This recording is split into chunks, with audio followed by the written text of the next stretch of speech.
Ladies and gentlemen, thank y'all for being here with us. We have a slew of shows here. We are representing the Commanders, the Washington Commanders, because we out here to take on the Miami Dolphins. And to start us off this week, we have the Get Loud podcast. Now, normally Fred Smoot's here with my brother Mike Jenks, but he's back at the crib, so we got a few fill-ins for him, Sean Springs and Logan Paulsen. This is the first of many live shows we'll be having here. Fellas, y'all take it away. BC, thanks very much. Thanks, how's everybody BC. doing? Live in Madrid? Yes. James Joyce, Irish Pub. Yeah. We got espresso. We got a little beer if you need it. Yeah. Logan's talking about food. Yeah, food. Big on food. I saw some ribs in the back. Did you? At an Irish That's pub, exciting. you might It's an have to try the exciting ribs thing, in man. Spain. While you're in Spain, try the ribs. I got a little Irish coffee. I know you do. That's it. It is the Get Loud podcast presented by SeatGeek, the official primary ticketing partner of the Washington Commanders. Find tickets to Commanders games and more at SeatGeek. Now let's see your hot ticket presented by SeatGeek. The most disruptive idea in ticketing, a ticket that works. Expect the expected. SeatGeek. First of all, as we enjoy our espresso, it's so wonderful being Yeah, here. it is wonderful. It's just absolutely fantastic. Thoughts on we made it. It was a trek, but we made it. We're here. We're here. In Spain. You know what? Actually, I thought the travel would have been a little challenging, but it was actually a pretty smooth flight. Yeah? A little turbulence, but not bad. I had a nice little comfortable leg room, and I wasn't able to sleep. You've been on a roll. You have. What you mean? I mean, you've just been feeling yourself from the start. Everybody else is tired, and you're like, nah, I love it. Nah, it's Spain, man. You got to be ready. Exactly. You got to bring the energy at the start of the week. And you know what? I feel bad that my partner in crime, Smooter's not here. He's on injured reserve. You So don't, you don't feel bad at all. I don't You feel bad. you don't I don't feel feel bad. up. Next man up. Next man up. I don't feel bad. He's French anyway. I'm Spanish. Are you Spanish? No. Yeah. I was like, no, Not guys. really, not really. Fact check. fact check. That's Fact why check I'm that. at home here. But guys, man, this is exciting. You know, the first time that the NFL has been in Spain, Madrid. Or we played in Barcelona. It was league Yeah. in Barcelona. Yeah. But like being in Madrid, man, I got off the plane like ready to go. And I think we saw the buses come in this morning. I think with the Dolphins that came in this morning. right. So we landed at like 5:40 a.m. But we were ready to go. We were looking for our rental car. We couldn't find it. Oh, man. But as we were walking across, we were like, wait, Dolphins They're the right Dolphins. there. There they are. Yeah, saw the Dolphins coming in. Commanders got in this morning. Do you guys ever play overseas? I never played overseas. I got bumped. I got cut before we played here in 2016, and I got cut in Houston before we played two days before. So that was tough. So never been overseas. It's the first time I've been in Spain, though. So First time in Spain, but I did play when I was at the Patriots. We played in London. We played Okay. played the Did you Buccaneers. really? We played the Buccaneers, and it I was thought actually, that was like after you retired, maybe. no. That was we played the Buccaneers. You got jokes, man? Sorry, I couldn't help You got myself. jokes. But the coolest thing, because it was like you walk in the stadium, and it was like 20. I saw I think I saw my dad's jersey in there. It was like wow. they had every type of jersey Wow. you could think of, like Walter Yeah. Payton, Lawrence Taylor, the new guys, Terrell Owens, Donovan McNabb. And then, of course, you had our team. We were the Patriots, and it was a whole bunch of TB12s in the stands. But it was pretty interesting that it was like really not one fan base. Like Tampa and the Patriots were playing. Yeah. You thought you would see more Patriots, Pats fans, or more Bucks. Nah, it was everything in the stadium. I'm curious, though. I think the fan bases in Europe have gotten a little bit more specific and a little bit more directed. You know, so Right. like when you see these games internationally now, it's like, you know, when Jacksonville plays here, there are Jacksonville Yeah. fans in the stands. It's London kinda- is like their home away from home. That's absolutely Right. right. So Yeah. I'm kind of curious to see how it distributes tomorrow. Like if it's like he's talking about where there's a bunch of different jerseys or people, there are Commanders fans, there are Dolphins fans there, kind of like in droves. Yeah. Well, I had a lot of folks from home talking about they were looking forward to coming over to Spain. Okay. So I expect a lot of our fans to be here, Living it. you know, living it up. Yeah. You I mean, know? it's beautiful, man. I've been blown away by Spain so far. So, yeah, it'd be a great opportunity to catch a game and see some historic sites. Yeah. Also, shout out to, there he is, Ryan Yoakum. Oh, our executive Ryan producer. Yoakum's So the best. we loaded up in a huge van. Yes. He got us here. We loaded up in a van. He's been driving us around Madrid. It is true. Almost had a couple wrecks. He got us here safe and sound. Without we wouldn't be here. I wouldn't be- Unbelievable. I was a little nervous at first. We had a few incidents early. We almost killed one person. Just one but person. everyone's fine. I Everyone's noticed just you fine. put your seatbelt on too. You were I was like, nobody else strapped in. I was like, well, good luck, guys. Let's lock it in. lock. Yeah, I knew Ryan had it. I knew he was good, so I wasn't worried. So before we lock into Yep. the Dolphins, let's look look back a little bit at what we saw against the Lions, which is Do we have to? we Painful. don't have to. But we probably should. But we should. Probably should. Okay, here we go. So when you're at a point where, look, let's be honest, things are not trending well right now. I'm trying to put this in a way that, look, people get frustrated, and I understand that. But where do you start when things are sort of broken and you need to put everything back together again? Yeah, I think when you look at the defensive side of the football, I feel like that's what you're talking about more. Yes, Because I think it when is. you look at the offensive side, there are some Was things. pretty good, yeah. Like Marcus did some good things. The offensive line played well. I thought Traylon Burks, even though he didn't make the trip this week, did some good things. There were some flashes from the offense. You say that's a tenable solution. I think Cliff did a good job of kind of finding some solutions. On the defensive side of the football, like it's tough, man. It's really, really tough. And I think the thing that is so frustrating is it's not like you can't point to one thing and be like, this is what they're good at.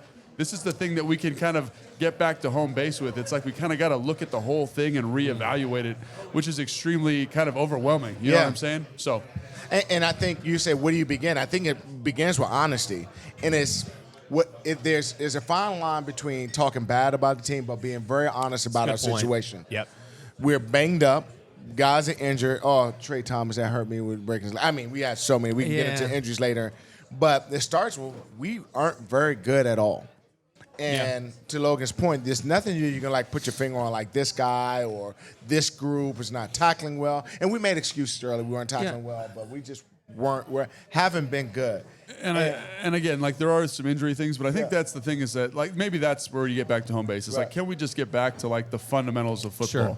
Can we start fitting runs correctly? Can we make sure we're tackling correctly? In the back end, can we make sure we're communicating effectively? And again, there were signs of that versus Kansas City, specifically in that first half. You say that's the kind of Commanders football we're looking for. We just haven't been able to get back to that. So you're just hoping maybe the extra walkthroughs, maybe some of the practice stuff is helping them get back to where they need to do. And you know what I thought was going to get us back to that? I actually believe that Coach Witt coming down from the booth on the sideline would bring that extra communication and one-on-one talks. Because, oftentimes, and we loved it. Now, we talked about it earlier in the week, Smoot and I, we talked about when Greg G-Dub was on the sideline, we could come off as like, G-Dub, we can handle these guys, or London would give him feedback on the run game. And it was real interaction with the D coordinator, making adjustments in real time without going to the phone and making a call.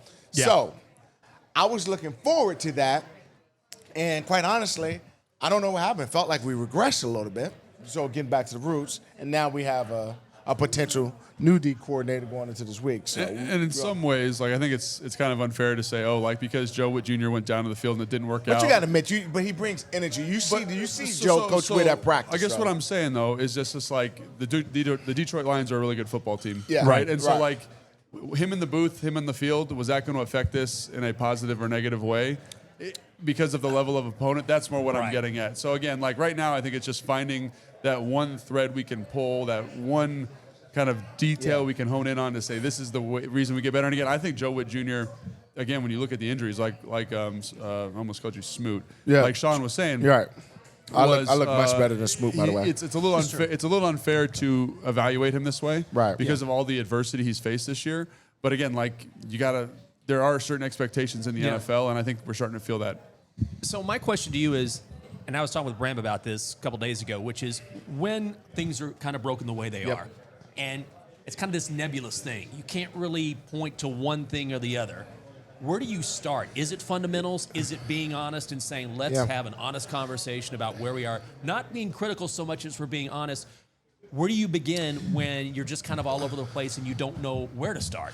I think it starts in the locker room. I think it starts with your leadership. Okay. When you got guys like Zach on the offensive side of the ball who has a lot of experience in the league, and Bobby Wagner is a guy who has tremendous amount of experience. Yeah. It starts with those guys saying, you know what, let me pull the defense together, let me put the offense together, and then individuals in their expected groups, they got to step up and say, guys, it's not on the coaches, whether it's Joe Witt calling the plays, DQ calling the plays.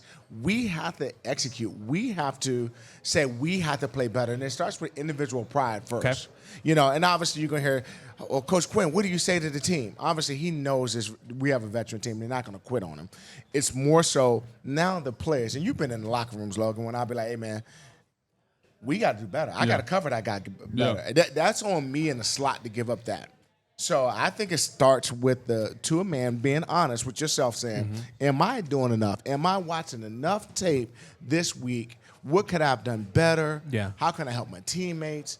How do we change this? And it starts within each individual room and each individual person. Yeah, and I think like the honesty, I have no notes. I think that's exactly right. And it's like don't take the easy way out when you're being honest with yourself. I Like love sometimes that. you're watching film and the coach will be like, hey man, that's a tough look. I don't know if we got that one. And you got to hold yourself accountable and be like, Yeah. I do have that. I can make that play. I could have went around Yeah, that. I could have I went around that pit. Yeah, I could have done that. I could have done something differently, put myself in a better spot, and really just being like hyper accountable, not only to yourself but to the team, to the coaches.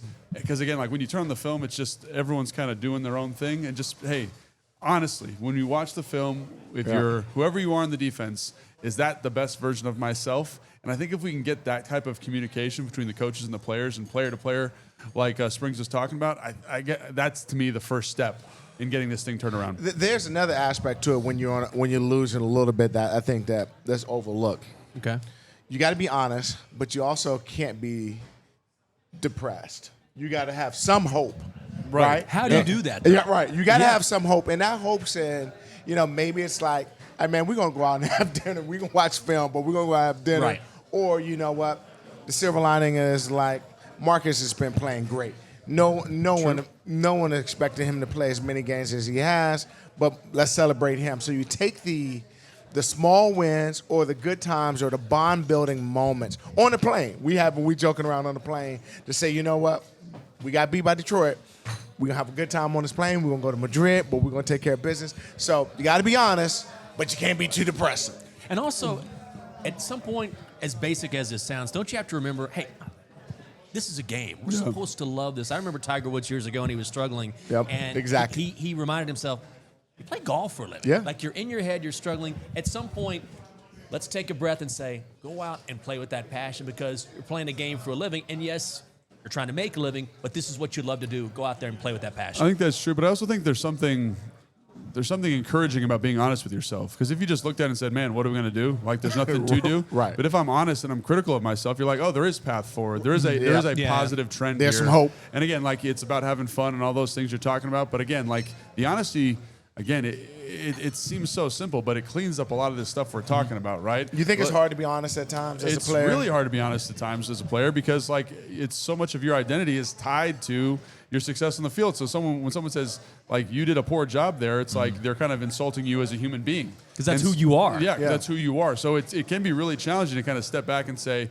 no, that's right. That's good feedback. I can handle that, and I can make this football team better, and I can kind of change the direction that this thing is going. Yeah, I'm gonna be honest. To get loud, we should scratch Smoot's name out and say Jinx and Springs. But, Yeah, we I had mean, these. We had these. The Get Loud that hats? say, Jinx and Smoot, and I already took a Sharpie, and Yeah, I took okay. Smoot out, and I just wrote your name in. That's some hope. I just for wrote this. your name in. I just say it that way. Yeah. So DQ calling the plays, was this something that was necessary? Because now, as the head coach, you naturally have a lot of pressure, and now there's even more pressure because all the excuses are on him. You can't even push it off on Joe Witt Jr. Say this is all on me. Was that the right call? I mean, I think so. I think again, I What think sign this- does that say? I think, huh? What sign does that say? Can we start with that? So what I would say is I think this whole thing has been kind of unfair to Joe Witt Jr. too because of the Yeah. injuries, Yeah. because of I think there's a lot of player accountability that we haven't seen the last couple of weeks too. So it's somewhat unfair. But again, like when you are giving up points at an historic rate, quite frankly, over the last 3 weeks, something has to change, right? Yeah. And so the only thing that I could see is that I think Dan has a lot of confidence in Joe Witt Jr., which is why he's still on the staff. And so Dan's going to take this responsibility, and that's the kind of guy that Dan is. Yeah. He's Yeah. a me-first, accountable guy, right? We just talked about the Yep. importance of accountability. He's going to help out with that. And so Yeah. maybe his experience, again, because remember, Joe Witt Jr. is a first-time play caller, right? So maybe his experience helps settle this in a little bit and get this guy, help us find that identity. Yeah. We talked about that at the top. Maybe this is the thing that helps you find that defensive identity. Like maybe we're not a man coverage blitzing team anymore. Maybe we're more of a cover three. Oh, well, I don't think quarters team. without personnel, I don't even think we can be that. But now. that's what I'm saying. Maybe this is the thing that allows that transition to happen more seamlessly and allows Yeah. that communication from coaches to players to really push this thing over the goal line. And that's interesting because if you look at the game last week, Dan Campbell called the plays, offensive He plays. took away the play calling. He took away the play call when it worked out for Crazy. them. Right. Right? And also, with all due respect, like it was easy work for him. You know what I mean? What do you mean? No, What do you mean by easy we're work? good. I'm We're just saying this was the week to do it against a defense Yeah. that's struggling, giving up 25 points a game over its last, 3 or 4 Yeah. games. Like, if you're going to take over, it's easy to make yourself look good. good. Yeah, I think that's right. That's a good point. But I think we just got to be careful, regardless if it's DQ, Coach Witt, whatever. Mm-hmm. We are banged up.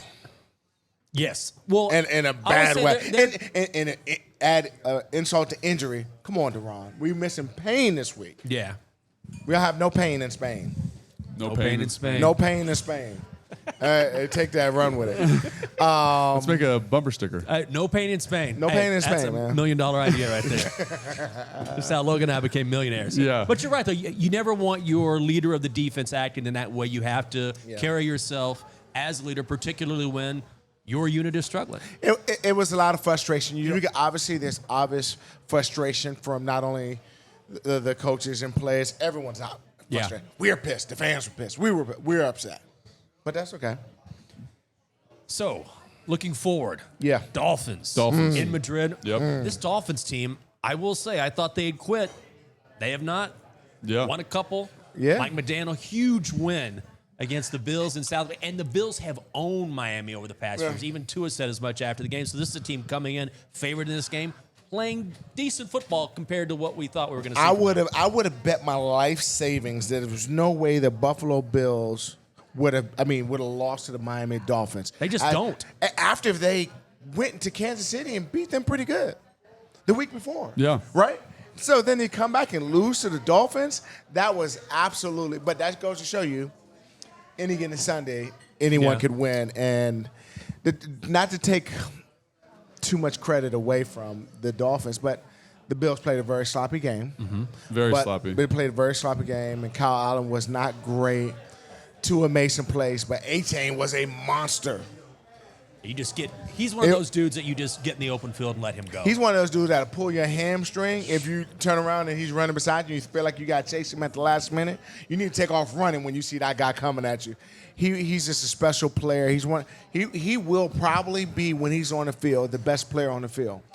Yeah, and I think that's the thing about Miami that's so interesting is like that explosiveness always makes them dangerous. Like Devin A-Chain, Waddle, like they're dynamic, and Watkins. they have tight ends on the like that are explosive playmakers. Like Greg Dulcich was the guy that was on the practice squad. He's a 4-5 guy that kind of plays like a receiver, big body. Yeah, you had to throw a tight end, didn't Dude, you? I have to. I mean, that's my job. Mandatory. But what I'm saying is that they are explosive. They're really well schemed offensively. They really challenge your eye discipline. So any given Sunday, like we're talking about, they can throw up a game where they're putting up 30 points, right? And when you look at when you watch the film of Miami, it's not like they're taking all these deep shots and they're pushing the football in the middle of the field. It's like we're running drift. We're running this 10-yard strike route off of play action. We're going to try and run that 5 times a game. We're going to run a couple screens. It's a lot of horizontal passing attack. And then that one time where you're kind of lulled to sleep, they hit you over the top to Waddle, right? And I think that's the thing that makes them dangerous is like, are they able to consistently beat teams week in and week out? They've shown you no. Yeah. But they're so darn explosive, and they're maturing as an offense each and every week with some of these young playmakers, especially that offensive line. A lot of young pieces there. So it is this really interesting group offensively. And then defensively, it's kind of the same thing. It's a little bit of this exotic kind of zone pressure, fire zone, replacement zone pressures, 4-man overloads on third down. And it you could tell in the Bills game that really flummoxed Josh Allen. And so I great think word. Flummox.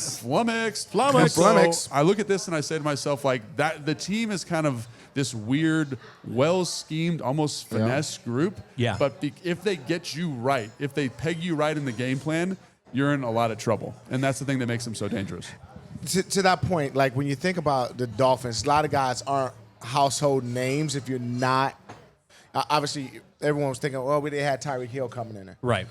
Waddle is probably one of the most explosive, He's very explosive, fastest player. And A-Chain is probably the first or second fastest running back in the NFL. Well, and also, if you think about this defense playing man against these offensive weapons, it's kind of a terrifying thought. And I think the thing about the man that makes me really worried is they get in these bunches. They use this motion at the snap. That zoom motion where the guy's full speed is coming across the line and he takes off. That's hard to stop. And then, deep over is a verse man. It's tough. And the backfield action is crazy. So again, like One of the things that I took away after watching the Detroit Lions game is in the low red zone, like kind of 25 and in, Detroit ran a ton of this drift concept where it's heavy play action and then you hit like a little 10, 15 yard like dig to the receiver. You know who runs that more than anybody in the NFL? The Dolphins. The Dolphins. And they're going to run the absolute dog out of that. So we got to have a solution where are we disciplined with our eyes? Are we seeing our fits? Like that's one thing that's been an issue for the defense this entire season is like, if I'm a coverage player first, I have to be in coverage. I have to be secondary run fit player, right? Right. And we need to be much more disciplined in that regard because this team is going to challenge your eyes every single time with backfield action. We got to make sure we're on it. And then on the defensive side of the ball, they got a couple guys in the back end that can play. I was about to say household name. Minka Fitzpatrick is a dog, right? Like when he was at Pittsburgh, everyone knew. Obviously at Alabama, he was amazing. And Rasheed, what's that thing? Is Rasheed Douglas? Like he can cover, man. He's one of those guys. You know, I think. You know, last week he might have given up a touchdown to Coleman on the sideline, but he can play. He can make some plays. I think this is a top 10 pass defense. Yeah, like, that's the one thing they do well. They're athletic. Because people can run on them a ton. So why are we going to throw the ball when we run the ball? Yeah, they're 26th in the league, I think, against the run. But they're athletic. Dude, you just like blacked out right there. 26th lead against the run. But and he was like, anyway. because they run sucks. As I was saying. They can't stop the run against somebody. As I was saying. But like they got some athletic guys that can be problems, and you know I like the fact that Marcus is experienced against defenses like this. So Marcus is not like even though they got Josh Allen, so you know maybe. But I think if you're looking like why they got Josh Allen, the game flow got crazy really early because they had a fumble early, they had an interception in the red zone, and they got down. They were down 16. So what do we got to do when we're down by 16 points? We got to throw the ball a ton, right? So I think in a perfect world for the Washington Commanders, we want to run the football, right? You look at this defensive line for the Dolphins, right?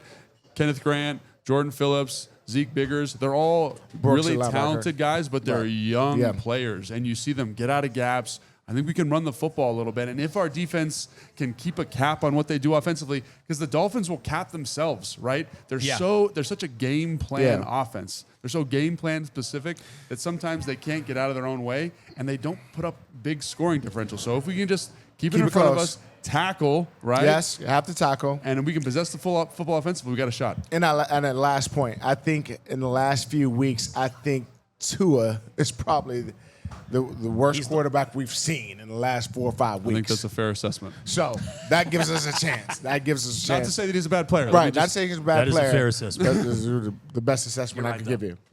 Guys, let's do your top 3 takeaways presented by Sports Illustrated Tickets, an official fan experience partner of the Washington Commanders. Upgrade your game day experience at Northwest Stadium with the SI Fan Experience Package. Listen to this. Event access, authentic SI perks, and unforgettable moments. Get yours today at sitickets.com/commanders. So, top 3 things to look out for against the Dolphins presented by Sports Illustrated Tickets. Do you want to go first? Are we each doing our own 3, or are you doing one and Sanj doing one? We can do it. Each do 3. How about that? Oh, how about that? For me, I mean, whatever you'd like. How about that? It's Madrid. Well, number one, you're coming over to Spain and you're playing the Dolphins. Looking on the schedule, this was like we can beat the Dolphins until last week when they beat Buffalo. I still believe that we're a better team, although we're injured. I think we're a better team than the Dolphins, and I think if the guys show up, we should win this game. Okay. I still think we're a better team. I believe that. Number 2, I'm interested in seeing.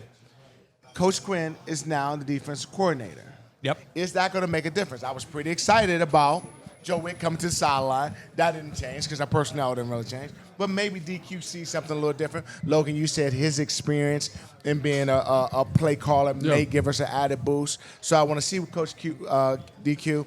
And then I want to see how we navigate all these different injuries. Obviously, we lost another corner, Trey Thomas, but we got, is Jonathan Jones going to be back for the week? We don't know yet. So it's early because we're recording this on Tuesday, so we don't know. So we don't know who's going to be in the back end, but it's going to be interesting to see how we navigate if Mikey still plays in the slot or if he goes outside. Igbenogany, if he's playing inside, because remember he was inside last year and he played great, and Mikey was outside. So it's going to be interesting to see how we navigate all the challenges on both sides of the ball, because our offense has not been explosive. But I'm interested in seeing next man up, and how we do. Yeah. So this is things to watch, right? Yep. So what I would say, Yeah. our offensive line versus their defensive line, I think, like I said, that's a young group up front. And Yep. our group's starting to galvanize a little Yep. bit. Sam Cosby's been in the lineup for a couple Yep. of weeks now, playing better. Chris Paul, Laramie Tunsil starting to work that chemistry. And I think if we get in these 13 and 12 personnel sets, we can run the ball Oh, right. you want a big boy, these Dude, guys. I mean, I think you can. I think they are one of the things about the Miami Dolphins, and it's been their reputation, but it shows up on film, is they're not overly physical in the Right. front, offensively or defensively, right? They're trying to do that. They draft Kenneth Grant, Yep. from Michigan. He's 6'6", Yeah, he's big 340 pounds. Like, they want to add size, but like, again, with size, there has to become like a nuance and a technical acumen Yep. that he hasn't shown yet. So let's run at him. Let's make sure that they fit the gaps the way they're supposed to fit, Yep. and let's big body them a little bit. So that's something I would say is excellent. Are you okay? afraid that they might pressure us, though, with that? They might. I mean, I think that's... Because we got a unique situation where we don't have an explosive guy that can get downfield. So do we need an explosive guy, or do we just need a well-designed play-action pass game? Because I look at Ben Sinnott, I look at Zach Ertz, and right now I think they're two, because of the injuries on the perimeter, they're two of the more explosive pieces of the offense. So let's get them on the field. Let's use formation to create our advantage. So that's my second thing. Is watch out for the tight ends in this matchup, right? And again, that's a little bit on brand for me. Still, it's though, something I believe, right? I think they can win these matchups. We've got playmakers there, and again, without Traylon Burks in the lineup, let's see what we got in terms of playmakers. Then defensively, I'm going to lead into the Dan Quinn thing. The experience of Dan Quinn, right? Can you get guys locked in? Because again, this offense they really rely on you being out of position. Right. That's what they rely on first and foremost. They're just everything they're doing is try to move you off the spot and get you to fit something you're not supposed to fit. Can you be disciplined, be where you're supposed to be? Because if you can do that, they can't drive the length of the field that way, right? They're not going to be able to sustain that production. So be where you're supposed to be defensively. Don't fall for the banana in the tailpipe, as Tana would say. I think those are my three things to keep an eye on. I think we're in agreement. We're both leaning in and see what Dan does at coordinator this week. The only thing I would add is I think it's important for this team to get off to a quick start. Like that's quick been an start. issue. Yeah, Quick start. Not a slow one, fast one. Yeah, real fast. Real fast. And it also plays into let's run the ball. When you're playing from behind, you obviously have a hard time establishing the run. Let's be better on third down too. You know, I think that's if you win first down, if you have a strong first down, 3-4 yards, then that makes third or second and short or second and 7 or less leads to a third and short, so we can win. We got to win first down. absolutely. Before we let Logan go, remember, SeatGeek is the official primary ticketing partner of the Washington Commanders. Hail to the Commanders. SeatGeek is here to help you experience all of the action this season, from football to funk and any other live events. SeatGeek has the tickets. The official primary ticketing partner of the Washington Commanders is SeatGeek. Man, Logan, always a pleasure. You could be here all week. Yeah, thanks, guys. Hey, you wearing shorts today, man. I love that. You're know. ready You for look Spain. fantastic. I'm on vacation, You look guys. great, bro. It's vacation. No, you're working this week, man. You're Thank working you, this buddy. week. All right, later, guys. Come on, Come Logan on, Paulsen. Logan. Look at this. It's just one blockbuster guest after the other. We have the voice of the Washington Commanders, Bram Weinstein. Bram, how are you? Come on. 6 seasons. We all traveled together. We made it. Yeah. We made it this morning. Barely. He was Barely. Barely. He was part of our experience this morning. That's He was right. part of our experience this He morning. was. Have you told the story yet, or no? Or is that just What story? Go. we telling? I mean, About how Ryan almost ran someone over. Ryan almost ran someone over. Or We had we to sit on the circle- plane for Oh, I 45 forget. minutes before they even let us off the plane. Yeah, we get circle- to the rental car place. The rental car place doesn't get open. We don't know how to get to floor 0, whatever floor 0 is. I don't You know know. they got negative floors here? Yeah. -1, -2, that's a thing. Add blue. You can hit -1 on an elevator to go somewhere. The AdBlue, Yeah. the two different The fuel AdBlue. system was Yeah. interesting. Something I'd not heard. And then we're sitting there, and then all of a sudden, Sean out of nowhere, he's like, Jinx, and I hear the crumpling of this plastic bag, and it's just a bunch of gummy worms. So go I ahead. had to make us feel So go better. ahead, man. I was And like, it was so all early. right. Yeah. We had coffee and gummy bears this morning. Yeah, we Wow, did. like that's why I'm probably so hyped right now. I'm full of energy. I am because of the candy. And then you put it away, and I hear the crumple later. Hey, man, have some more. I was like, all right, let's go. Jinx was like trying to be polite this morning. I opened up a bag. I got this That's big true. bag of candy. And he goes, take one little. First of all, I didn't want to be greedy. I know he didn't want to be greedy. I didn't want him to dig too deep in my bag because it didn't look like he washed his hands. I didn't want to, He'd the been on a hand plane. I didn't want his hand all wet, so I was going to pour something out for him. But he was polite. He did a good job. And then I gave him some more. But he was one of those You kids. decided there is a way you're allowed to touch the gummy worms if you Well, it was offered early in the gummy morning. worms. I didn't know Yeah. what Jink's hand All has right. been on the plane. He could have been deep in my bag. I didn't want his hands all. I got to eat on that Touch candy all for of him. them? He could have touched everything for This the week. is the one I like the most. Then I would have gave him the bag. The You know? worst would have been rifling through and been like, I think I'll take this one. Yeah. So, yeah. So here we are. First thoughts. I mean, I know this is not exactly where we want the team to be, but the fact that we're here is actually very exciting. Yeah, I actually, this is at the right time. I Yeah. think let's just get the air out of the room. Hey, you know, we're in Spain. I think everybody, and I mean everybody, needs to have a nice time this week. You know what I Everybody mean? needs to go on vacation. Everybody needs to go on vacation. And I think it means the team, too. I mean, I know there's a lot of heavy news that came out yesterday, some changes that were made. The record's not where anybody wants it to be. You know what? Like, we're in Madrid in an Irish bar, drink like an Irishman in Spain. Let's live a little bit this week. You know, like, I think the team needs to go have some Iberico ham. Yeah. You know, go see the Prado, walk around, experience Spain, and get football off the brain a little bit because like they that. know what they're doing. Yep. It's just a matter of, I think, everyone needs to take a breath. And this is the right place to be, to take a breath. It's a unique experience. That's to an have interesting point. Like, because when you're back at home and you're a player, especially at home on DC and our market, there's a lot of noise. You don't hear that noise. Like, so you're That's not going to right. hear that noise this week. You're right. So you Right. get to walk around, enjoy the coffee, the wine, Right. you know, the restaurants, and, Right. and just kind of just focus on the task at hand, which is to come over here to win the game, know, obviously. But you got to be focused. You got to be honest, like we talked about in the Yep. previous segment. But it is a chance to kind of let your hair down a Yeah. little bit and focus on the game. I think what's done is done, right? Yeah. And listen, the Dolphins, I heard you talking about it earlier. Like, their season's gotten blown up, too, Yep. for a lot of different reasons. They've got their own issues of what's been going on there. They traded off a star player. Their GM was fired. Their coach is still here. There's a lot of questions about the future of their quarterback, whether he'll be with the organization beyond this Right. year. And you know what they did last week? They went and beat the Buffalo Bills, Yeah. and their coach drove around to some bar in Miami and trolled the Bills fans. Which is crazy. You know, so, like, you know what? Like, why can't Washington circle the wagons a little Why bit? not us? You let some of the steam out, have a good time in Spain, turn around and play a competitive game Sunday against That's a the very interesting point. Two teams, the same record, but totally different reasons why we're here. Obviously, the Dolphins have a lot of turmoil. We have a franchise quarterback. We would all agree that Jaden is our guy. Yeah. And if it wasn't for injuries, we wouldn't be in this spot. But it feels bad. That we had the same record as the Dolphins. This didn't seem right. You made a really interesting point. I think it goes hand in hand maybe with DQ calling defensive plays this week, which is not only do you have a change of scenery, you have a different voice. Not to take anything away from Joe Witt, because I don't know how much the defense will be different, but how much can that help potentially when, all right, we're in a rut, now we have a new voice, and at least for this week, we're completely in a different place. It's almost, this is a good time for a reset potentially. Or no? I think so. I think so. We talked about Coach Quinn calling the game. I mean, Dan Campbell calling the games last week for Detroit, and obviously they have a much talented team, and their offense was very good against a very bad defense. But I do think there's a voice. You know, when your head coach walks in the room, I know there was twice when I was in Washington when Coach Gibbs walked in the room, and when Coach Gibbs came in the room, it was like That's what I mean, yeah. That the head different. coach spread is different. So when Coach went and his experience, right? So you got to think about it, right? Coach Witt, I love him to death. He's a great coach and he has a good finger on a pulse. But Coach Quinn's experience, you know, he took a Super Bowl team, Seattle. Yeah. And they didn't play a lot of man. They played zone. So it's going to be interesting if he goes from, hey, we've been showing a lot of man, do we play more zone this week? He's facing an uphill battle, even though he has experience, because obviously losing Trey this week was devastating. So it's a lot of moving parts in the back end that he's going to have to navigate.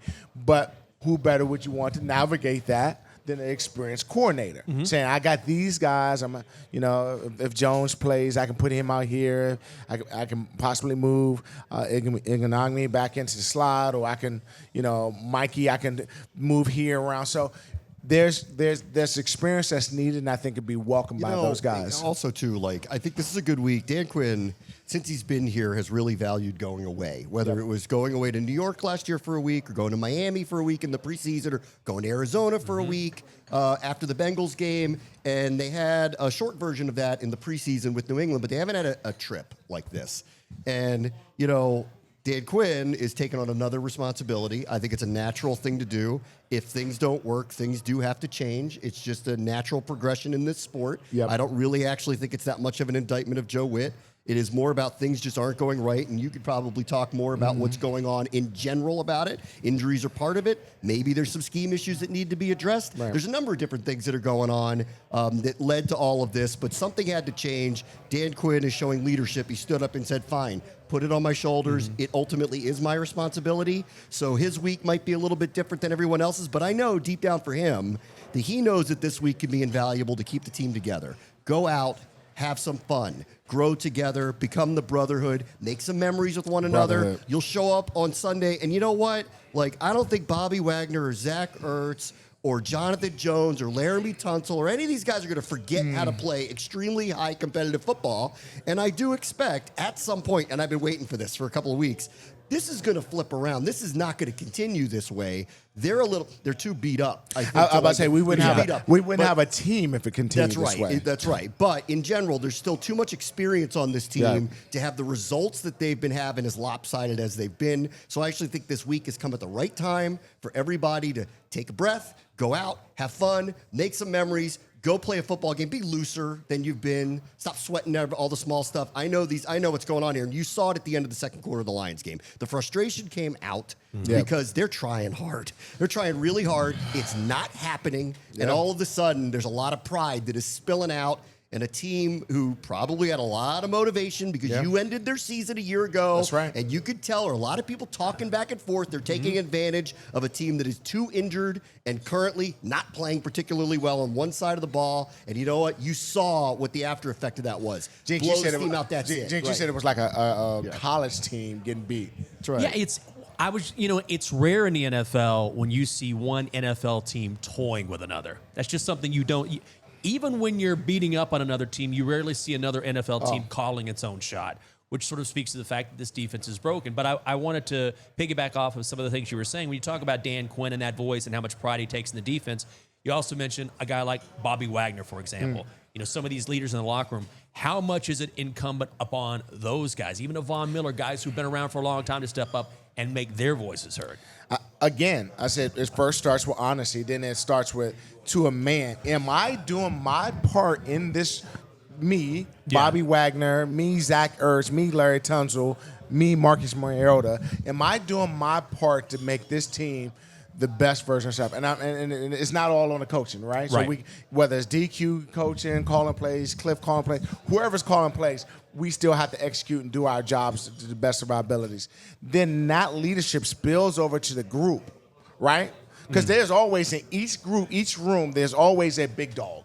Right in the room. That was me in our room. Just so y'all know, Smoot might be listening to. That was me in our room. But I would make sure that the guys was like, hey guys, we have as a group, we got to work together. Yeah, I'm gonna take accountability for my actions and my performance.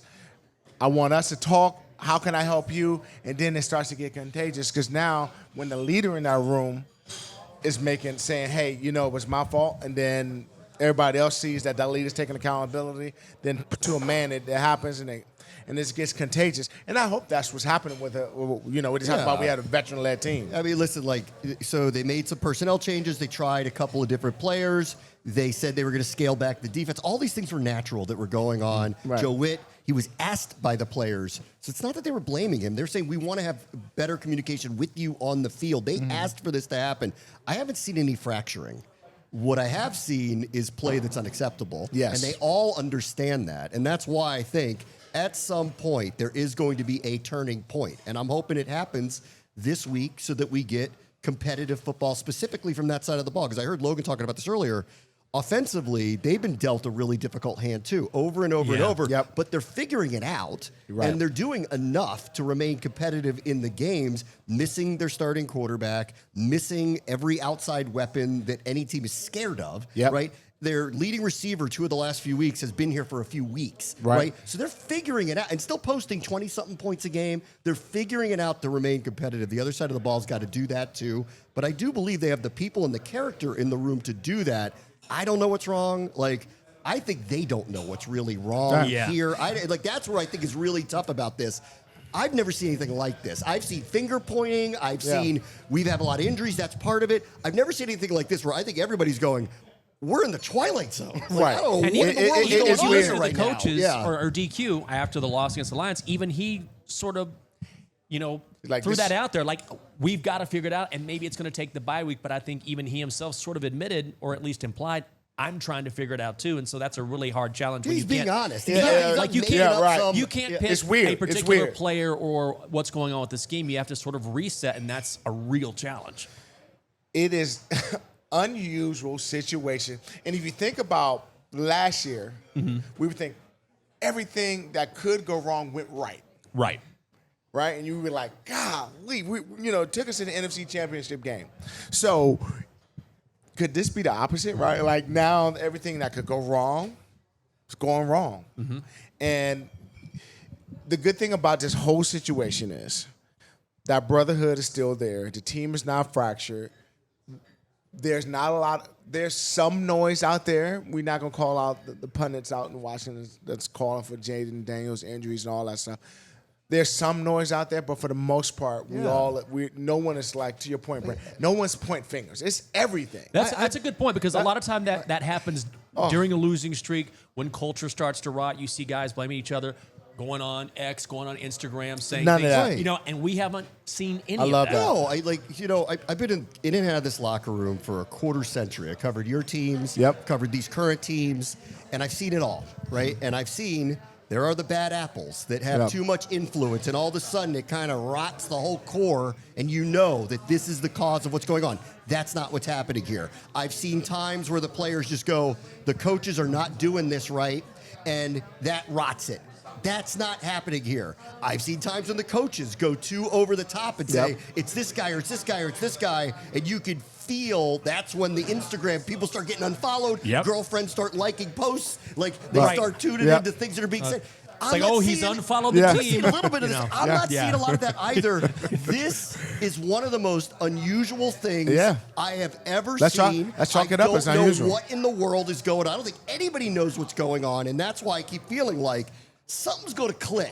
There's too much leadership. There's too much pride going on here, and I hope it starts this weekend. What better way to get healthy on Tua? Not that he's bad. No. Like I said earlier. Well, you know this, so I'm going to tell you this right now. He's a starting NFL quarterback, so I don't want to say he's bad as or of a couple terrible. years ago, he was one of the leading passers in the NFL. And I will tell you this, too, because they play on time. I heard Logan talking about this. They're a game plan offense. They're a scheme on time offense. Yeah, but he still throw a lot of picks. Correct. All right. Well, he does when he's under pressure. And that's what this team needs to change immediately this weekend. If he is as clean as Sam Darnold and Jared Goff are, he's going to light them up, too. Well, he is. Or Caleb Williams. Get some pressure on him. Otherwise, you're going to be just as much in trouble with him as you have been the last couple of weeks. Isn't that the real issue here? If you're talking about the Commanders playing man against the speed on this offense, and if Tua has a clean pocket with these playmakers, that is a recipe for disaster. So to your point, you've got to collapse the pocket. You have to make him uncomfortable. I know they're missing a lot of people, especially at defensive end.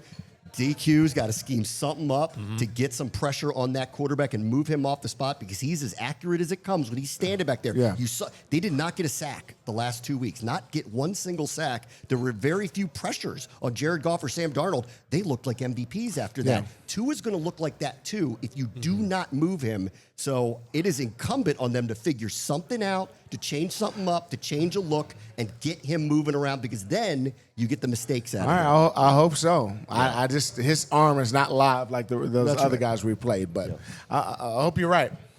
When you look at the Dolphins, is there anything that stands out to you as far as how they've been able to, I don't want to say turn things around. This is still a 3-7 football team. But they looked left for dead. Mike McDaniel looked like he might get fired. Now he's going to stay for the rest of the season. We know that. And here they are with a little momentum. Is there anything you can look at and say, well, based on that template, maybe that's something we can take? I have a feeling, and I don't know because I'm not covering them. I'm around them every day, but I have a feeling like the worst of the worst happened. They fired the GM. Yeah.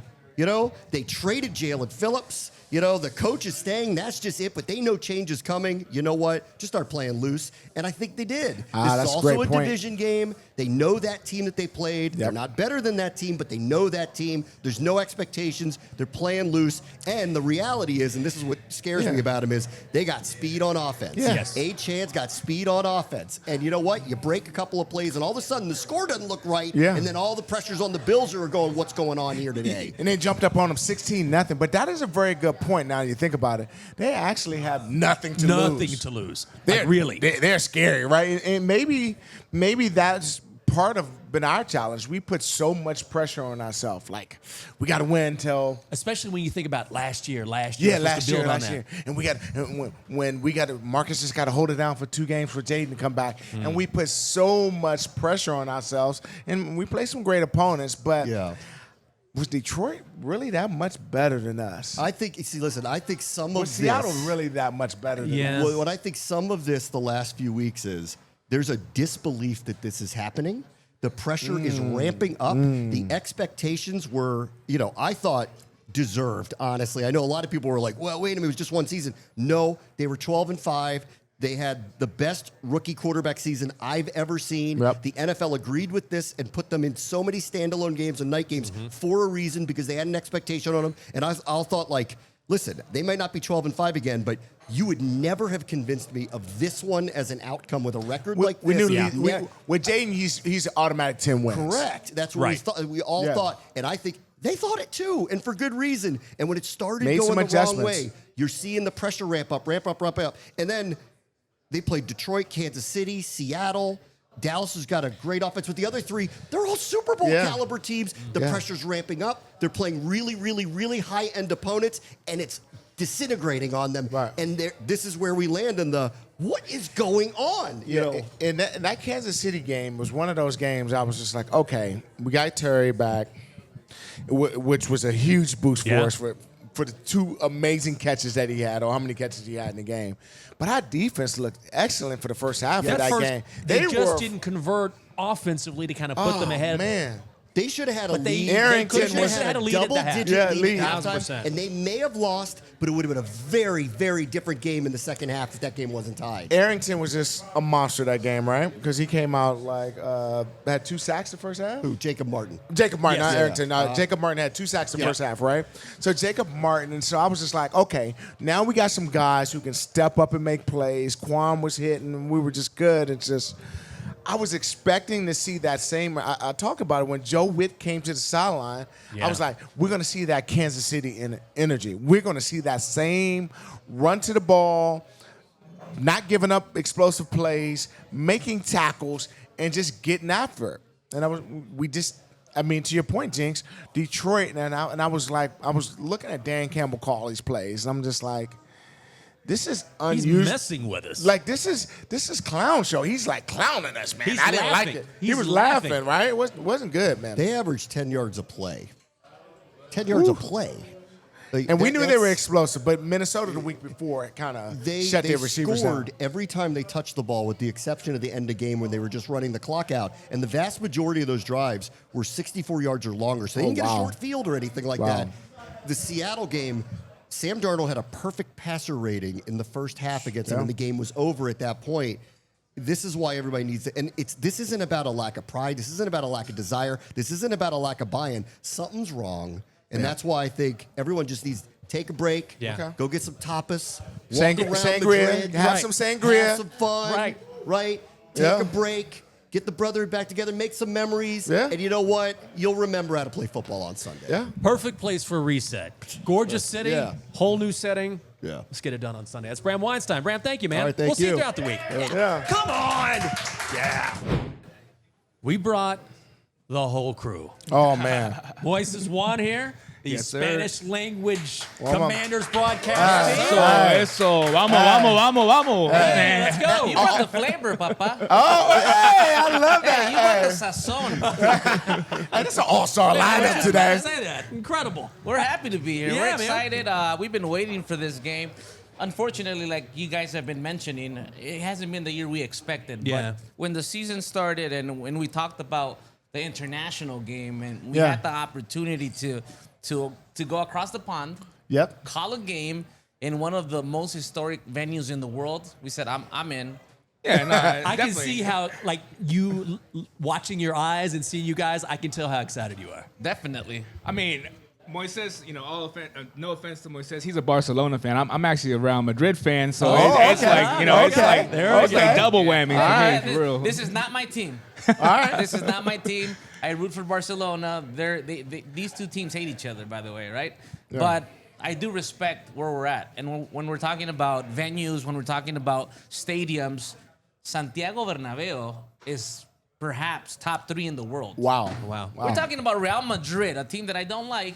15 Champions Leagues. Come on, 15. respect. Yeah. The moment you walk into that building, you kind of like, you breathe that air and you're like, wow, this is a special Does it place. hurt for you to say that, to be It honest? doesn't, because I remove my fan cap and I think about where we're at as a team, right? The whole commander squad that's come to Spain Yeah. to realize that we're going to be the first to call a game of NFL football game in that venue. It's going to be historic. You think there are any Madrid players that play soccer that can play like receiver that come out and Oh, that's good. That's a good question. run some routes for us, man? They got because all the soccer players got good. Mbappe, it has to be Mbappe. Mbappe He's a is, big yeah, forward, yeah. big striker. plays for Real Mbappe, he Madrid. plays in Madrid. plays in Real Madrid, that's- yeah. He runs a 4.2. That guy Yeah. is like super fast, He- man. And he's pretty big, He's pretty a tall, superstar. strong. He sells tickets. Oh, yeah, He's really yeah, fast. I think he would be able to play wide receiver. I think the only for one sure. that can't play is Vinicius. He's a little. He What likes about to that dive kid in a the lot. crosswalk? We were stopped at the stoplight. Oh, yeah, he was and He was amazing. laying out in the street, like working the soccer ball with his feet. Incredible. Yeah. There was a kid that had unbelievable feet. Like he was on his back. He flipped. He did a flip. Like his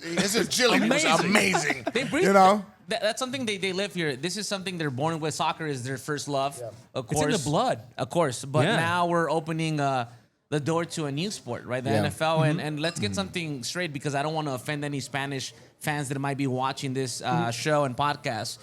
They've had NFL before, not NFL, the one we know. Oh, the world. NFL Europe, right? NFL Europe. In Barcelona. So you have a lot of fans that have been following the game for a very long time, and to have a game like this one in Europe, in Spain for the first time, I think it opens up a market that for them has been closed for many years. I think this is what the NFL is trying to do. We're trying to globalize, so we're trying to expand and become what basketball is to the world, what soccer is to the world. So that's such an interesting point, and as someone who follows soccer like you do or football, like that'll always be the first love here. But how much have you seen NFL football grow over time here, at least the fandom? At least what I see on social media, like people from all countries, Latin America and Spain, just commenting on regular things. They're doing their own podcasts now. They're having their own weekly segments, their own crazy. viewing parties for the Commanders in the playoffs last season. We saw huge numbers in Mexico of people just watching the Commanders. They love the Commanders in different parts of the world. I think it's something that it's going to keep growing. Yeah. The NFL is doing a great job when it comes to that.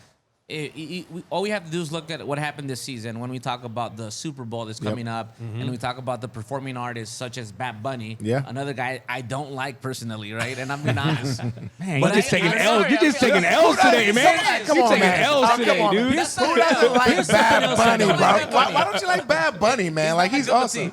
But here's the thing. I respect the artist he is and how big he is, Yeah. and the reason why they're bringing him. They want to be international. He's a global artist. Yeah. He's gonna bring a lot more eyeballs to the NFL, and that's at the end of the day, that's the goal. So something that nobody likes is how the Commanders' defense is playing right now. Oh, man. What sort of feedback have you gotten from fans? We know that DQ is going to be calling the plays this week. Hopefully that is a huge change for this team and sort of lights a fire into the defense. But what have you guys heard? No, from the fans, as far as the team, like mad. the Lions, you just face the Lions, you just face the Seahawks, you face the Chiefs. Pretty much Super Bowl contenders, I would say. So Yeah. I think Point. the fans No have doubt. kind of come to terms that it's been a rough patch for the defense and the team in general. But the excitement is for this game in Madrid.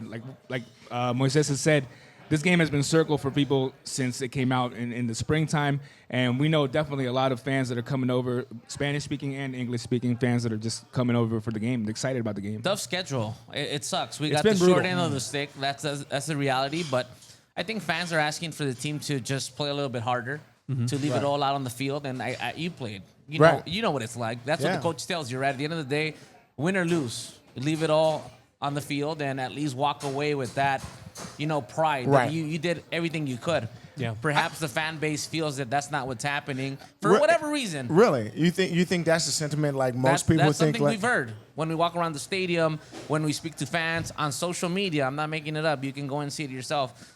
But now that we have DQ stepping in, right. we see what he's done with other teams. We saw what he did with Dallas. Yeah. Right. We saw what he did in Seattle.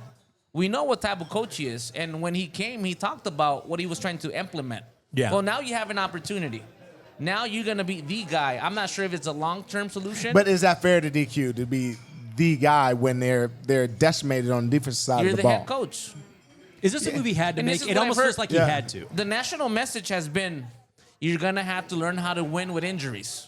We haven't seen it. Well, I don't know. And I've been around the NFL a long time with my father and everything. I don't know if I've personally seen a team so decimated at key positions. Yes. Right? At key positions, starting with Terry, Eckler. I don't disagree with that. Right? But it goes back to the point. It's not about expectation of winning. It's just playing better. Okay. And I think with That's fair. DQ, we might see that, right? It didn't work out with Joe Witt for whatever reason. Yeah. Like you said, injuries played a big role, but now a guy who's more experienced is going to And step into the I role. think this is a perfect, both things can be true, right? Yes. Where, look, have injuries been a huge part of what's going on with this team? No question about it.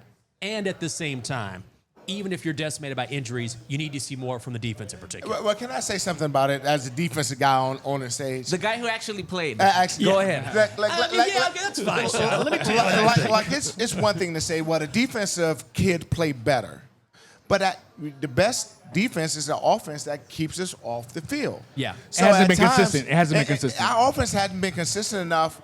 Well, we had games where we ran the ball well, but there's been times where it was 3 and out. These guys we don't have enough depth because the guys who normally would have been the backups are playing special teams and starting. Jeremy Reeves, right? Fair.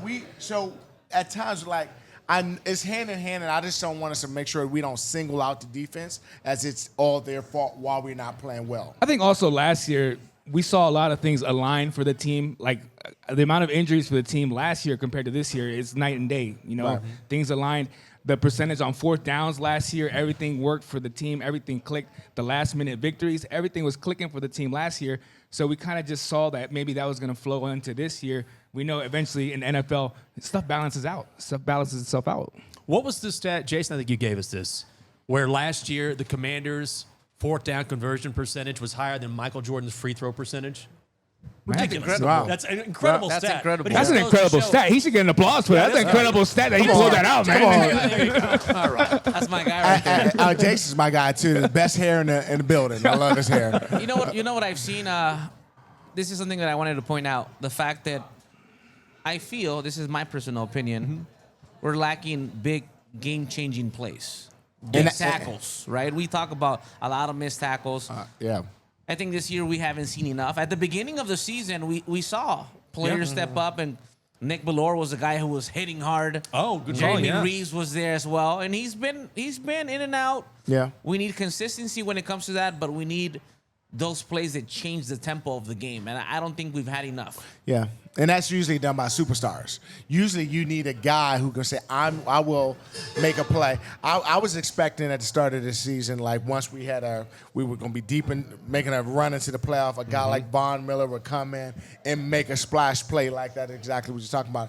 On the offense side of the ball, Terry, it was our splash go. And Debo showed something early in the year, but He's been dealing with that heel injury he's as been well. dealing with Yeah. a heel. So big plays come from big time players. So a lot of our starters are out. Not that the backups and guys who are second or third on the depth chart can't make those plays, but it's a reason why you were starting. Also, in the NFL. so early in the season, right?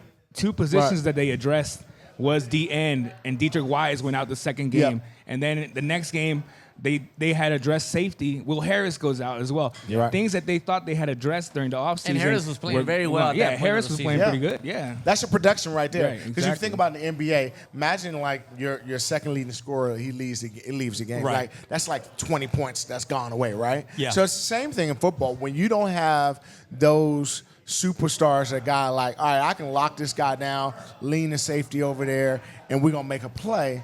It's harder for everybody to make a play. And one thing we haven't talked about a lot is the Commanders' offense has actually been pretty efficient. Yeah. Marcus Mariota has done a nice job. So if the defense can get some stops, then the Commanders' offense will get on the field and work. And also, this Dolphins defense is very good against the pass. They have a top 10 pass defense, but one of the worst rushing defenses in the NFL. That's something the Commanders have had a hard time doing, is rushing the football because they're always playing from behind. So if the defense can get some stops, then maybe that offense can operate in a way to keep this game close, potentially win it.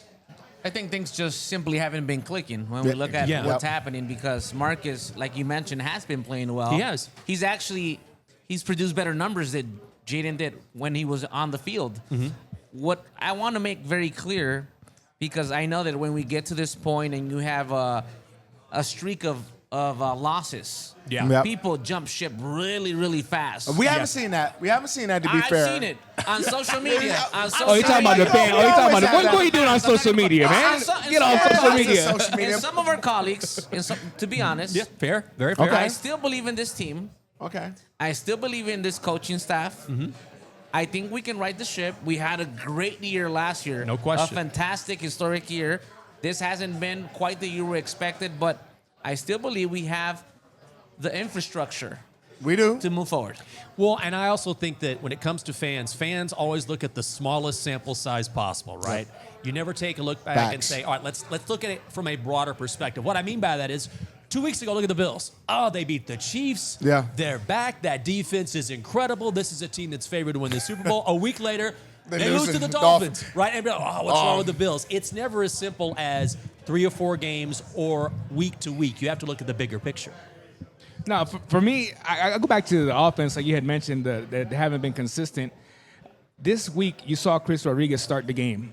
Yep. And in that week of interviews, Kingsbury had mentioned that Rodriguez does a good job of taking what's there, Right. which means that he sees a hole and he runs through it, which means when we were trying to get Bill to be our top running back, he was kind of hesitant because he wasn't really hitting the hole hard as how he used to when he started the season. So I look forward to another rotation of the running backs again, how we started the season.